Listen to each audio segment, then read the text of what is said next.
હાથરસની દુર્ઘટનામાં યોગી એક્શનમાં, SDM, CO, inspector સહિત 6 suspend. એસઆઈટીએ કહ્યું, ષડયંત્રની શક્યતાને નકારી શકાય નહીં. હાથરસ ઘટનાના 7 દિવસ બાદ યુપી સરકારે પ્રથમ કાર્યવાહી કરી છે. એસડીએમ અને સીઓ સહિત 6 અધિકારીઓને સસ્પેન્ડ કરવામાં આવ્યા છે. એસઆઈટીએ સોમવારે રાત્રે યુપી સીએમ યોગી આદિત્યનાથને 900 પાનાનો રિપોર્ટ આપ્યો હતો.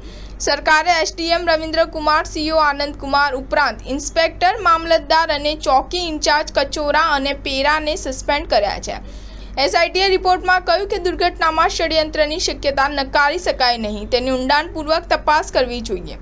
આયોજકોની બેદરકારીના કારણે આ અકસ્માત થયો હતો.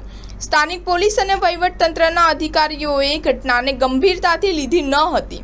આ અંગે વરિષ્ઠ અધિકારીઓને જાણ પણ કરવામાં આવી ન હતી.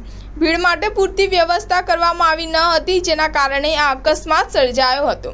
એસઆઈટીએ 150 અધિકારીઓ, કર્મચારીઓ અને પીડિત પરિવારોના નિવેદનો નોંધ્યા છે. સીએમએ અકસ્માતના 24 કલાકનો રિપોર્ટ મંગાવ્યો છે.